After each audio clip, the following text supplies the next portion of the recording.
if you have a question to Irene, then you can also leave your question there, either on WhatsApp, text, or you can call, and we will definitely direct your question to her. So today we are going to talk about women financial empowerment. This is a topic that has been discussed in most occasions in different places. Women empowerment in terms of finance, that is financial empowerment. As we begin this talk, Irene, just in a layman's language, what do we mean a woman financial empowerment? Mm-hmm.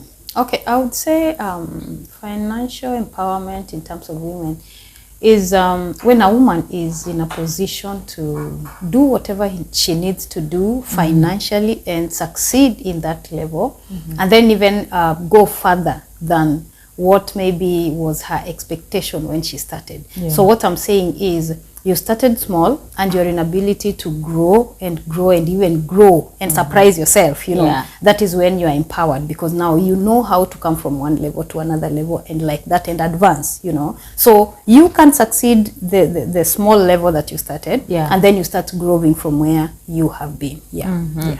Well, quite a simple description there. So that is exactly what we're going to talk about. I hope that you've catch or you've really understood today's topic based on Irene's description. So Irene, can you just share some practical steps that women can take to achieve financial empowerment? The first thing a woman needs to do is to be informed about what economical empowerment is. And when I'm talking about information, I talk about, you know, when we say information, most of us think of school. And I know there are women who can go to school, there are women who may not be in a position to go to school, yes, as per now. But when I talk about information, is the general know-how of how you can go about in trying to empower yourself, or trying to see yourself from the small level you are to another level. You know, and this is not, most probably, you don't just think that you have to go to school to learn this. You have to be somebody who is within you willing to know what is existing out there, yeah, so that you can use it and then now start progressing from there. Yeah, so the first thing is you need to have the information. And when I talk about information, I talk about the general information. And as we are just even describing what economical empowerment for a woman is, we are talking about this woman who is able to advance from one level to another. Yeah. So when you get the general information, it means then from there, you can now start advancing with what you had, the little information you had. You can now transfer that into now wanting to know more, and you can even find yourself getting into now the education bit of it. You see, so practically you are coming from that small level of having a general know-how of how to do or how to manage yourself economically, and then now advancing to other levels that you thought you might not go to, but you can now do it because you're feeling and you're thinking that you need to go higher. You see, so practically if you're talking about information, then you're talking about you being in a position where even as much as it can be looked into, like maybe you didn't have the formal information or the formal education, but you can use the little information, the general information you have, to grow from that level to another. So that is the first thing I tend to think that a woman needs to have so that they can advance. And then secondly is just the discipline that we have. You know, whenever you want to do something and succeed, then it means the discipline has to be there. So practically you have to be somebody disciplined. When I'm talking about discipline, I refer to that woman that we talk about, the virtuous woman. This is a woman who can wake up very early to do her things, you see. So when it even comes to economically empowering yourself, you know, you have to be somebody who is going to be disciplined. So disciplined in all aspects of you now doing this business, because when you get to business, it means you start even interacting with other people. Now, how will you interact with these people unless you're disciplined? So when I'm talking about discipline, we've heard of occasions whereby a woman went out for business and she did not come back. She went even got married in the process of that. And those are some of the things we would not want to have. So when I'm talking about discipline, I'm talking about this woman who is in a position now to know that I went out for business and I want to elevate myself in terms of business, not any other thing. You see, so practically this is what I'm talking about. You have to be disciplined as you go along the way. And then I've just talked about the interaction. When you interact with people, you'll get to know much about them. So you should be somebody who is able, who is teachable. So when you go out there, you can listen to other people, or you can just watch them do things and then learn from that. You might just have, as I've said, you might be somebody who might not be in a position to get back to class and learn so much, but you can be somebody who is very sharp and knows how to pick things, put them together, and then now use it for their own benefit. You know that. So this is what a woman needs to do in terms of, you know, now just getting empowered in terms of finances. Yeah. Yes, and you've really talked about some two key points there. Discipline. First of all, discipline. I know that that is where most women will fail. Yeah. The moment mtu ameanza kupata some 5-10 shillings, then she feels like she's on the top of the world. And iende kusema, especially in the family, yet we know that as much as you have money, at the end of the day the husband remains the head of that family. Then start from where you are, or start with a little that you have, that can really propel you to higher levels. And what are some of the common challenges that women face when it comes to managing their finances?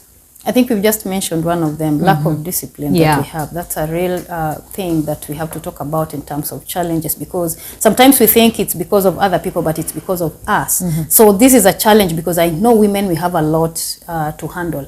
And once this comes in, you tend to think that, you know, these people are pushing me. They don't understand that I want to get myself empowered in terms of finances. But you know what? It has to start with you. So this is a challenge that I know comes handy, because we have a lot as women. We have children to deal with. We even have our husbands to deal with. We have the family. We have the society who are looking unto us. And also we have this thing of gender. We know there are people who really don't take us seriously when we do something. So when this comes in, you also find that this becomes a bigger challenge, because most people won't even believe you. When you'd want to sell out, you know, sometimes when we talk about empowering us financially, it means we even have to sell out what we have in terms of giving people the information about what we are doing. So there are people that if you start discussing with them what you're doing, they'll be like, so seriously, you? You see, so being a woman, I know this is also a key challenge that we face, because most of the time it is like people will not take us at our word.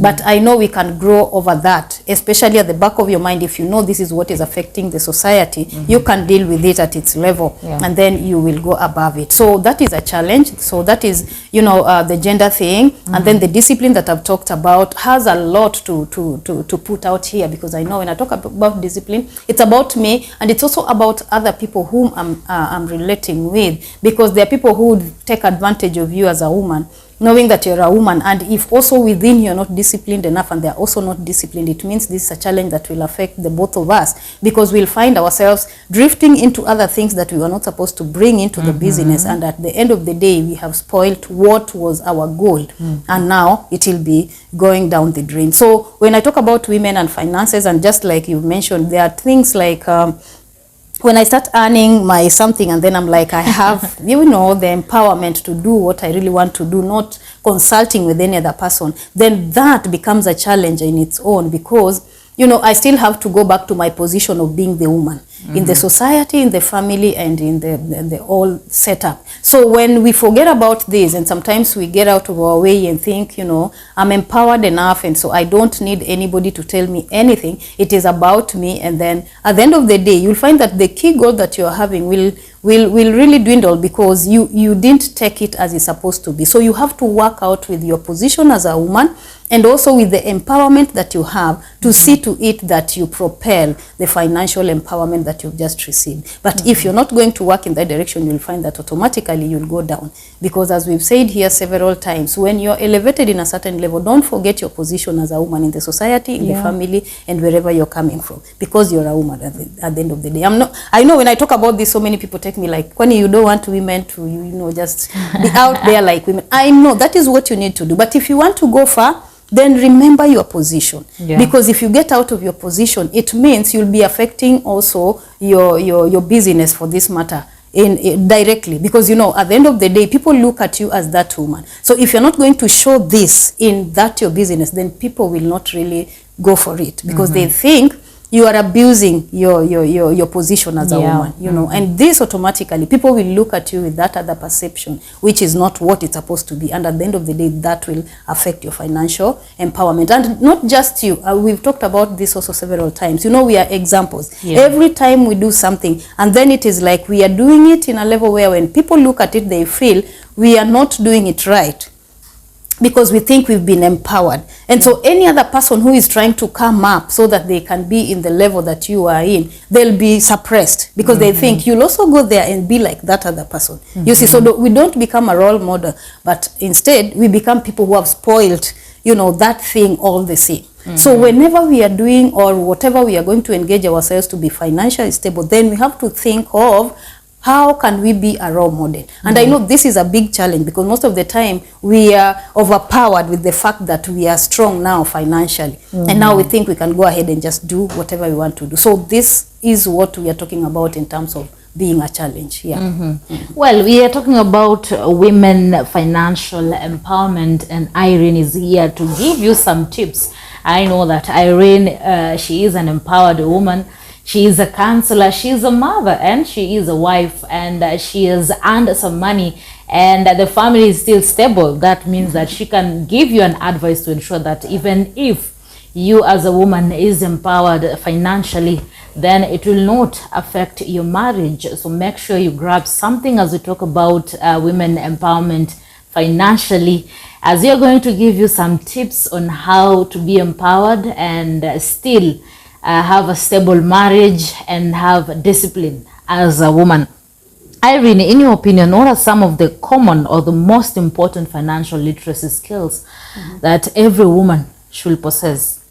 When you talk about this, I want us to go as general as possible because I know there are other women that maybe we cannot get them back to class and teach them what needs to be.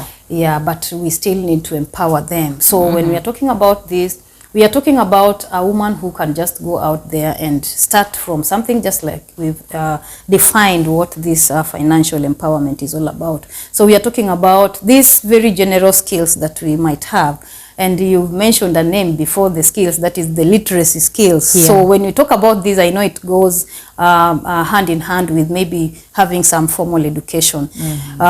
But first of all, I would think that if we have to go that direction, there are people whom we are going to put outside that bracket. And I know as we are addressing this issue, there are people who are listening to us and they would want to know, minus maybe the literacy bit of it. So when we talk about this, I'm talking about just somebody who has within them the push to want to be economically stable. So if you have this within you, then I know that psychologically you'll have to set yourself up.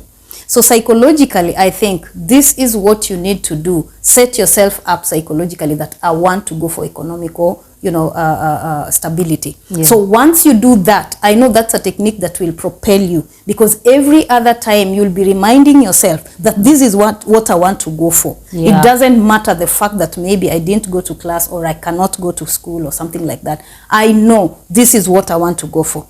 And as we were saying, you start small. So wherever you will have started from, this is what will also take you to the next level, because we are talking about you have to succeed in that small level where you are, and then now push yourself to the next level. And what we've just given as some of the facts that will propel you, discipline being a key among them, I think you will anchor yourself onto this and then propel yourself even further. So when we're talking about this, I'm talking about somebody who will set themselves psychologically well, so that they can go from that level to another. So for me, when I want to get these skills, I think it has to start from within me, so that I really I'm informed within me. And when somebody psychologically they are set to do something, they'll always want to find out. They'll do something called a research. They would want to go out there and see, if I'm going to have some waru to sell, where exactly am I supposed to sell them? Where do I put them so that I can get people who are going to buy? And if I'm coming up with something like a salon, maybe just a simple salon from somebody, where exactly is this something supposed to be put? So psychologically, once you're set that I want to do this, maybe you might not even go for the educational part of it, but you'd go for the research in terms of where exactly can I put this, and then from there you work so hard to see yourself established at that given environment, so that, and then again work as a role model, just as I've said, so that you don't become this person ambaye waru zishaoza bado unauzia watu. You see, so those are some of the things. So you have to be as disciplined as possible when you're anchoring yourself onto this, because now you are somebody who is working on a point where you have a weak point. So this weak point will only be doubled up when you can do things perfectly. Yes. You see. So I'm trying to discuss this on this ground because I know we would be dealing with people who might be belittling themselves and taking themselves back simply because they think they didn't go to school, they didn't go to class. But what I'm talking about is unaweza fanya. As long as wewe mwenyewe ndani mwako umeshajitayarisha ukasema mimi nataka niwe mtu ambaye nimeimarika katika mambo ya kifedha, unaona. So it means hiyo kitu iko ndani mwako itakusaidia kukupush. So every time you wake up in the morning I'm like I want to sell my sukuma wiki. Which point exactly nitaweza kuweka hizo sukuma wiki zikauzika? Unasikia? So that I think to me that is a basic technique that any other person would use. So when we go to the other end, I know the techniques that we have first of all is like you have to be educated, informed about this. So you have to go to your research books and everything and your classes, whatever you can do, so that you can establish yourself, because once you have information within you, I know as you're getting that information, you'll be knowing how to map yourself. Where exactly am I supposed to put this kind of business, you see? So these are people who maybe are able to even get into their educational ground and pull out something. But for those people who are not educationally stable still, you can do this. By doing what? Set it within you and then propel yourself with all that you have. That's why I said you start small and be sure that I can succeed from where I started. Another big issue that I'm sure women struggled with out there. I know that I'm also one of them, and I'll be seeking to learn from you. Planning, that is one of the biggest issues. Planning, especially, let's talk about even financial planning in your household spendings. What are some of the best strategies to use as a woman? Hata kama mzee amekuachia shilingi 200 and you're supposed to plan to ensure that hii pesa inatosha watoto wakule, kama watakula hata kama ni siku 2, but it is the best. What is the best strategy to use? The best strategy to use always is, I think today I'll talk about discipline 1,001 times. Because to me, this is what matters a lot. Yes. You know, once I'm disciplined, I'll know. Nimepewa hapa 50 bob. This 50 bob, you know, I can't start going out there nitafute chips mwito ya 10 bob nikule in the process nikisema najitia nguvu ili niende nifue. No, that's not the thing. I'll start by thinking, this 50 bob, what am I gonna do? Tuko na lunch, pengine we have to take lunch, we have to take dinner and all that stuff.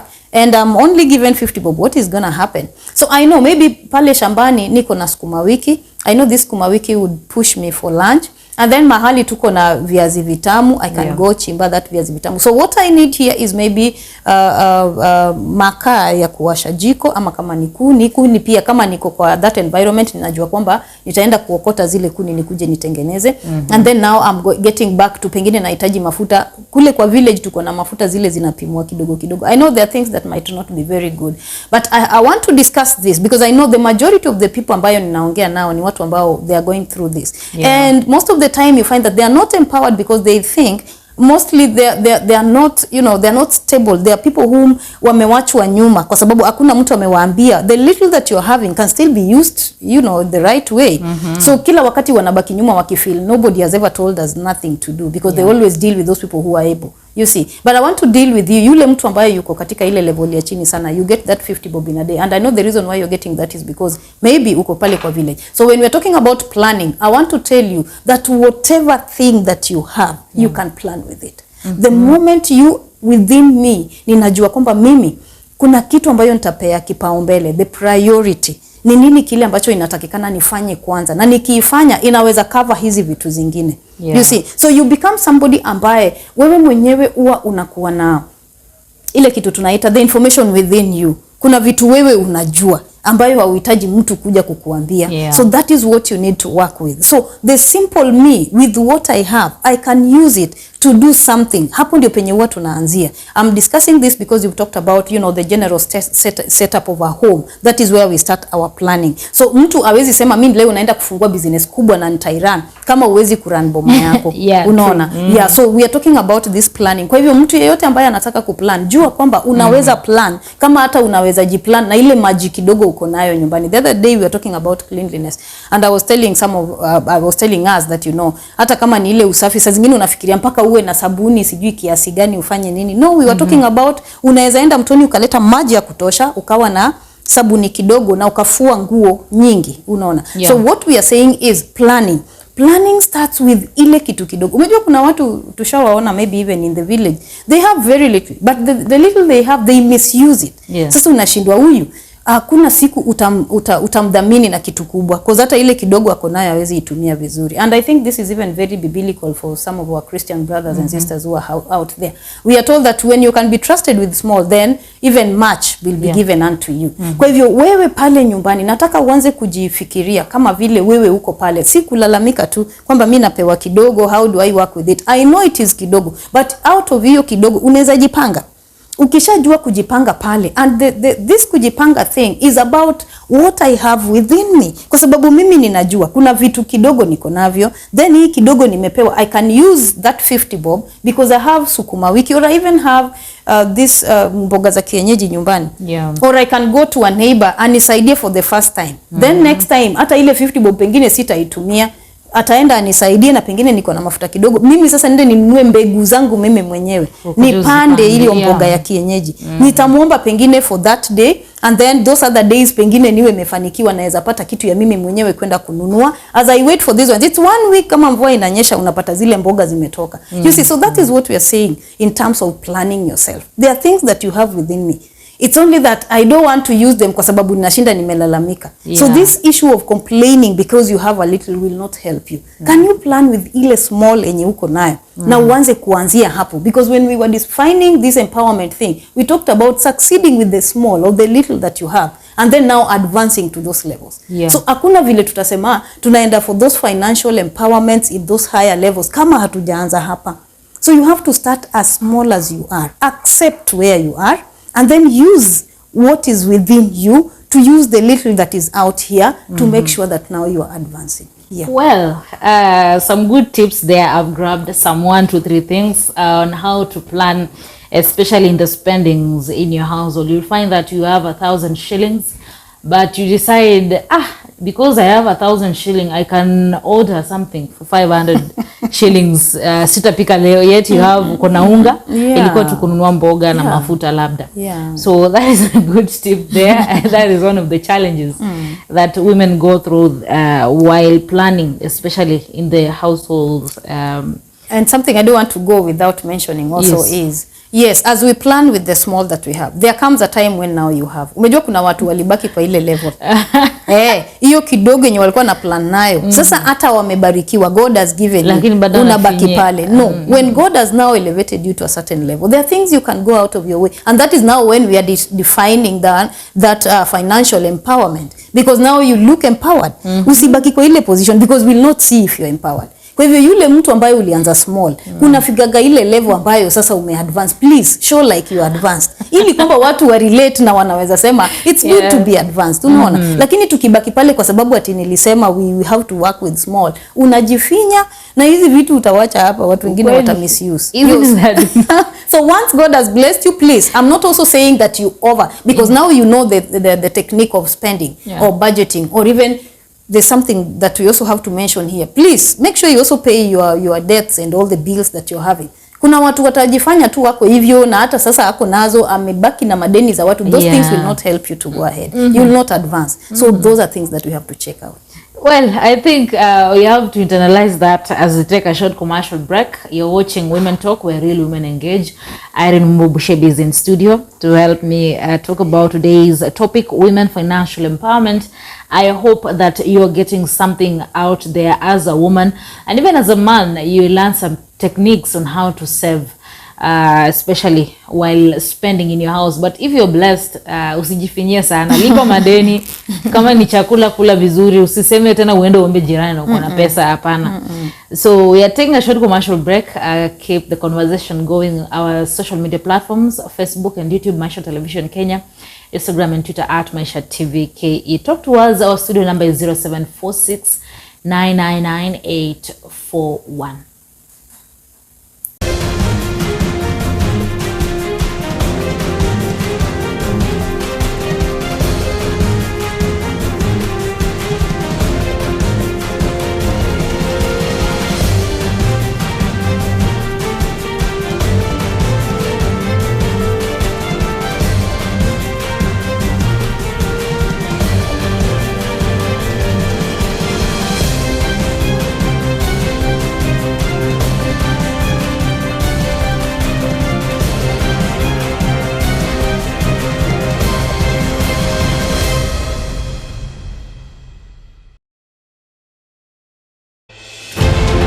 strong woman knows she has strength enough for the journey.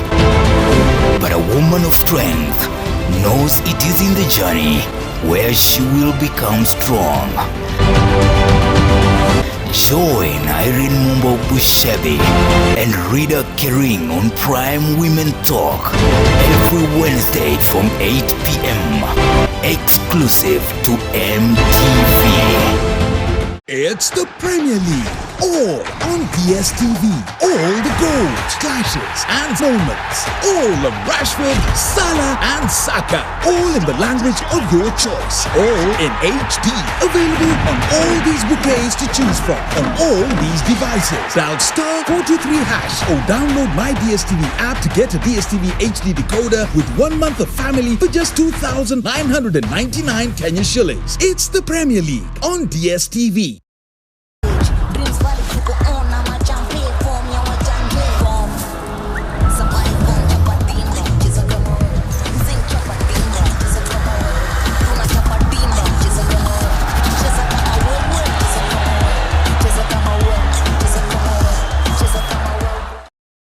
He is on a mission to give you what's drifting. Get ready for an exciting top-party talk show, The Drift, with Maisha Television's Bushebi Jr. at 7 p.m. on Monday. Don't miss out on Kenya's all-time big comment affairs entertaining TV program carrying all top trending stories in Kenya and beyond. Oh, you should have told me. When your kids learn from you, you're giving them a great start. Prestige Margarine. It all starts with a great start. Now comes in the original and vanilla flavor.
Maisha Prime News. You deserve to know true and false.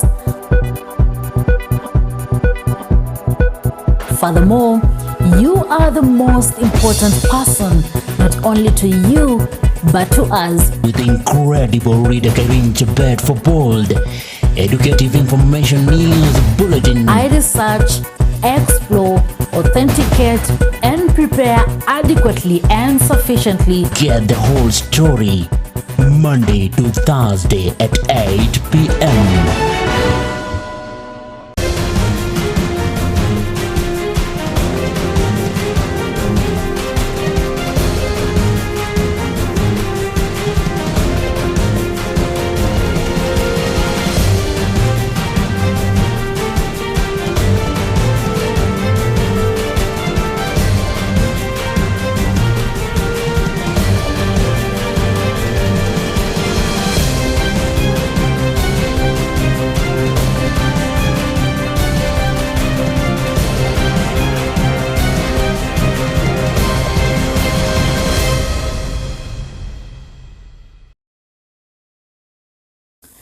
Welcome back to Women Talk, where real women engage.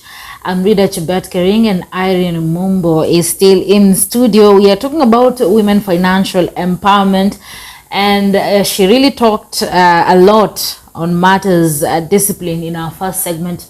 If you missed that, you can go back and watch it on our YouTube page, Maisha Television Kenya. Welcome to the second part. Remember, our studio number is 0746999841. You can comment, you can share your view on today's topic, or you can ask a question, text, call, or WhatsApp.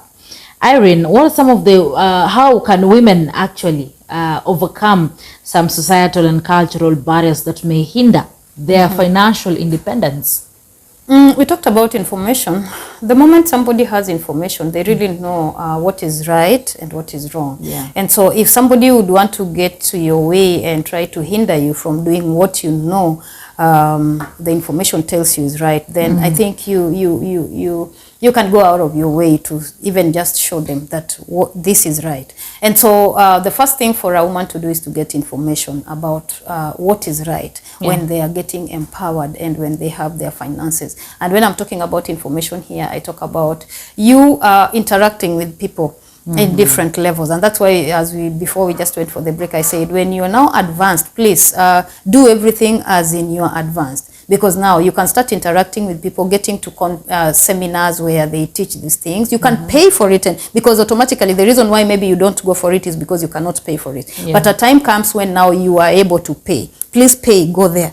Then get that information. You see, because I know in these seminars they also understand there are people who really don't know much in terms of education, but they can listen and understand. So when you go to these seminars, I know they have a way in which they incorporate each and every person. So please get there and get this information so that you can help yourself. Whenever somebody would want to push you down, when you know that you can raise up your head and do something, then you can go for it. So the first thing is that information. And again, a woman, please try to know that you are as worthy as any other person. And so you should not be doing things, you know, the moment wewe mwenyewe unajirudisha nyuma, people will put you there. Lakini kama unajua jinsi ya kujitokeza na kujieleza na kujielekeza, nobody will push you down because they know the ability that you have within you. So the strength within you still propels you. And again now, knowing that you are worthy of what you're doing will also help you. So these challenges sometimes also come because we put ourselves in a certain position. But if we can just know that we are up to what needs to be done, then we are ready to go. So the confidence, when I talk about this, it brings me to the confidence of doing what you're doing. So when you know you're right, I'm talking about when you know you're right. Don't go do things, you know, stubbornly and you know you're not doing the right thing. It will land you into problems, which automatically will put you down in your financial empowerment. But the moment you know that you're right on this, please put forward your best foot so that people can see that the confidence you have is relatively equal to what you know about what you need to do, you see. So when you know what needs to be done, then put in the confidence that is relative to it so that people can really understand what you're coming. You know, when you take a back seat, even when somebody was coming up to do something, they feel that somebody who is on the back seat is not really interested. But you know, when you sit in front and you know you are sharp enough to show that I want to go for this, then people will always come for you because they know that you're ready. But once you're not ready, like you're taking the back seat, then everybody else will see that you're not interested. You don't know what you need to do. So please be coming out and have the confidence, you know, have the information and be relative to what, you know, be of the worth of it. Unajua, it comes even with dressing. Sometimes we go to certain places and you are dressed substandardly. I'm not saying that it's wrong, but you know, kila kitu huenda na nafasi yake. And you know that for sure, if I want to go here, then this what I need to do. So once you have that, then that will help you. So everything you're doing, have information about. Na siku hizi si ngumu. We see them even on TV. Utaona watu walienda conference mahali. Please look around. How are the women dressed?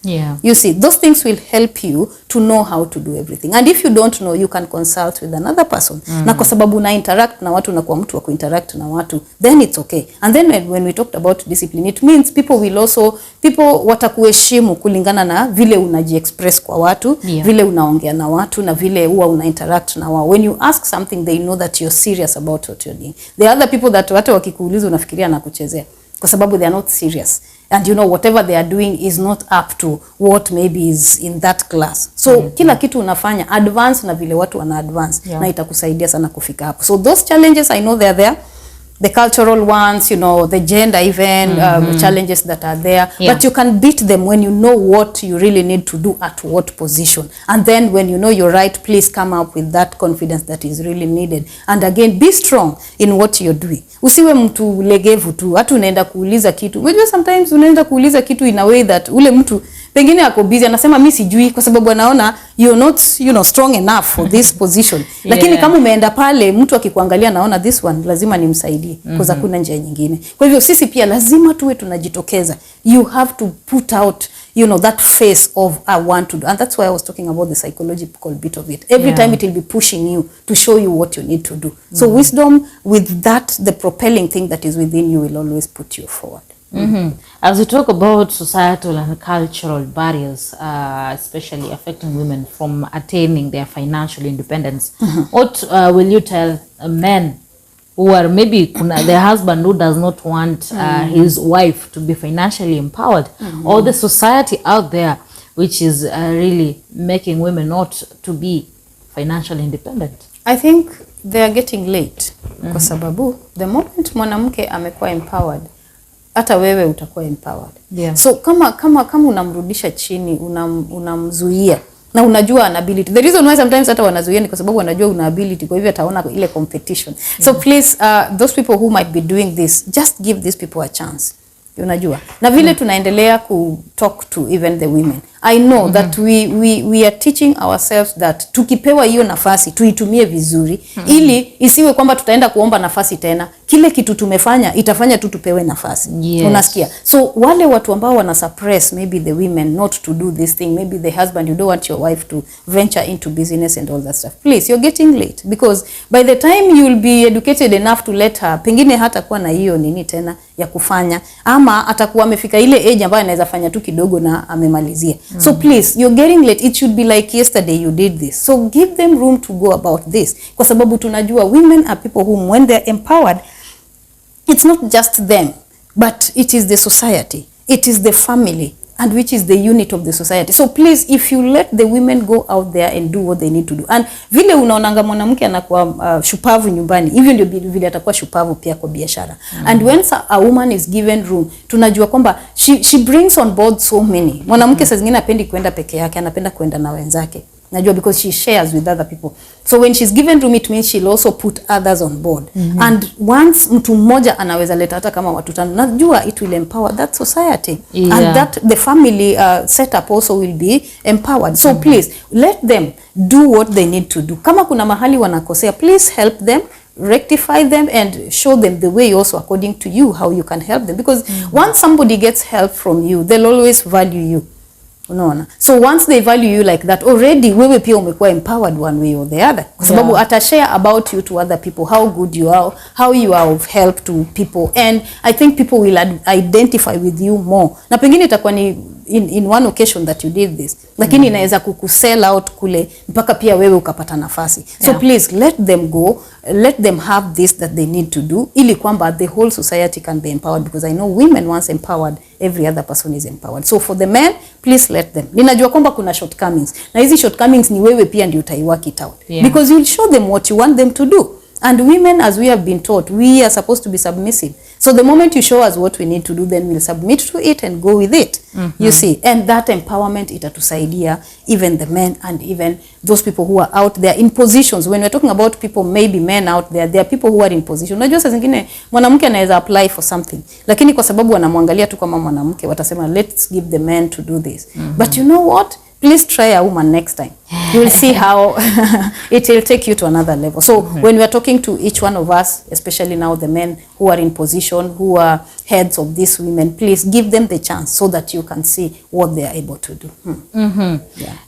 Before I forget, we have table banking, which is common, especially in the rural areas. You'll find that women use that as a way of savings. Then at the end of the year, when they split that money, you'll find that wanapata pesa mzuri, because I've experienced that. I've seen women wakitoka the moment they close the year, you find that they have millions in their savings. Sure. But there are still women who are still afraid to do that, and they don't have skills, or maybe someone has not given them why you should do that, especially saving. What would be your advice to them?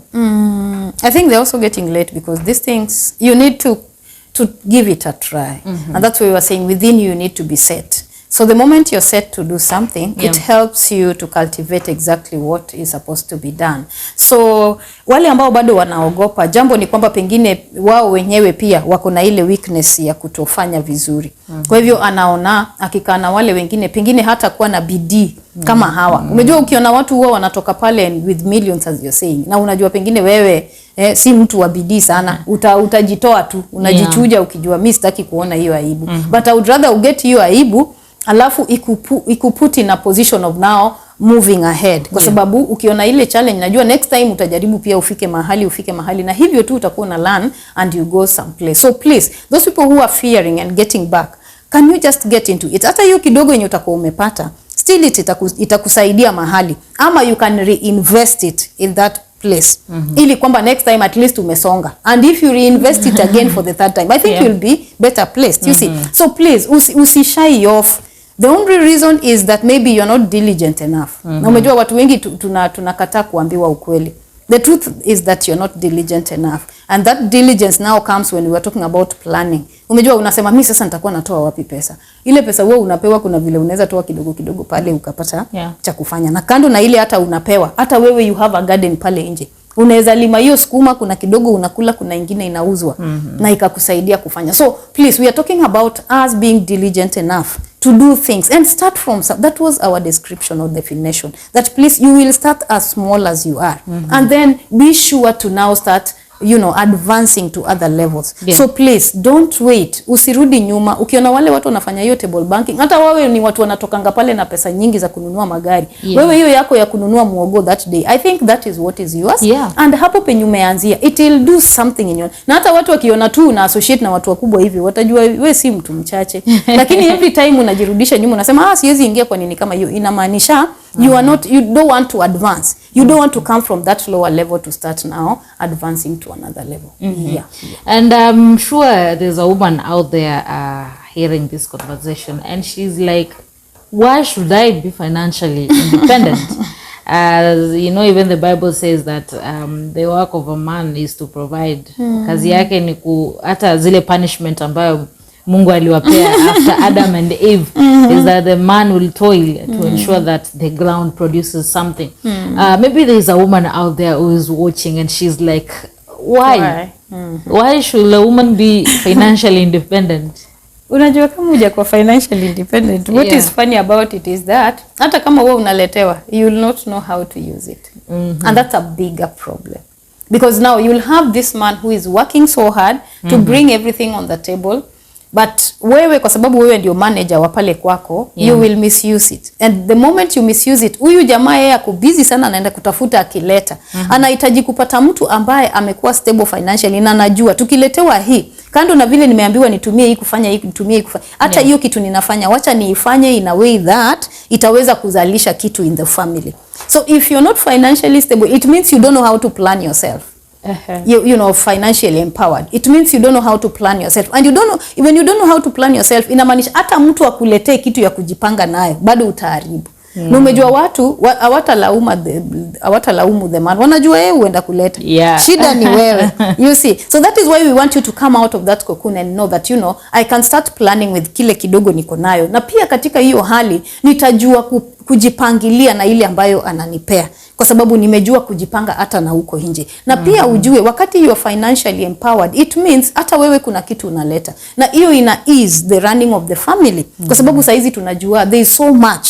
And when we're talking about even financial tips, we're talking about, paying our bills, budgeting, and all that stuff. And that means you will be somebody who knows that vile hii pesa imeletwa, even if this guy is saying that we do this, atujalipa bills, utamkumbusha ama utaleta.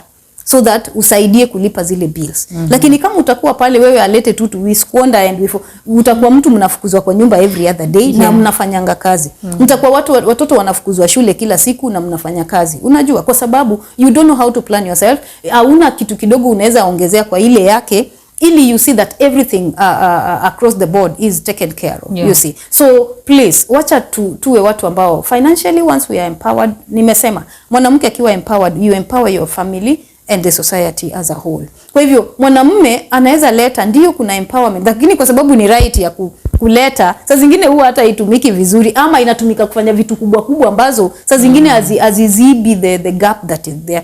But you know ile ya mwanamke inaweza kuwa kidogo but inafunika gaps ndogo ambazo ziko hapa and people will not see those gaps many a times. But unajua kama tuna depend tu kwa ya huyu mzee analeta pesa mingi ya kufanya vitu kubwa na zile vitu ndogo nani atafanya? So once you're financially empowered, it means those small things that the men cannot see, you will go ahead and see them and work them out. You see. So that is why we are looking into this, and that is what makes the society running. That's what makes the family running. Sasa zingine tunafikiria tukujenga nyumba makubwa ndio zinafanya society. Watu wanaweza ishi huko na hizo nyumba huts ndogo na wako tu. But imagine kuna vitu zingine ambazo zisipotengenezwa basi mambo hayatakuwa sawa. Na hizo vitu ndogo wakati mwingi unapata the women will be doing them. You see. So that's why we think these women once they are empowered, kuna vitu wataendelea wakifanya. When the men are still looking into the big things to do, the women will be doing some small things. Unaona zile ambazo zitasaidia society. Na vile tulikuwa tunasema hapa, you know, women they are always supposed to be that thing that looks good. Whenever you look at it, the beauty comes out. So when this woman is empowered, that beauty will be elaborated. You see, you'll be seeing it much more. Kwa sababu anajua ni nini anatakana atengeneze wapi in the society, in the family. And like a man, they'll just, ameona tu nyumba iko hapo. Unajua sasa zingine unaweza tengenezewa nyumba kubwa and kwa sababu hakuna mtu wa kuingia into details. Unapata hiyo nyumba inakuanga tu hapo. Ukweli. But once the woman is there and she's financially empowered, kuna vitu atafanya zinakaa ndogo lakini when somebody gets there ataona the beauty. You know, we talk about the aesthetic values of, you know, of every other bit of everything. So when you get there, you will see that. Na hiyo inatokana na mwanamke. Unajua saa zingine akiomba, saa zingine watamwambia na hii nyumba kubwa tushakujengea tena nini nyingine unatafuta.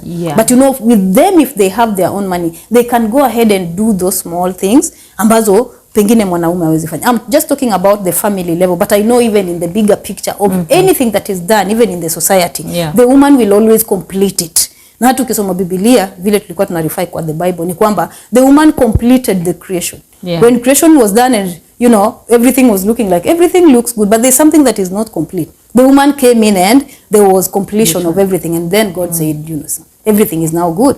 You see, but you see, once the moment the woman is missing in the picture, there's something that will be missing. And now how do we put the women or the woman in the picture? By them being financially empowered so that they can do, because we know everything now is finances. So the woman, when she comes in with the finances, she can do the small bits of it and everything will be okay.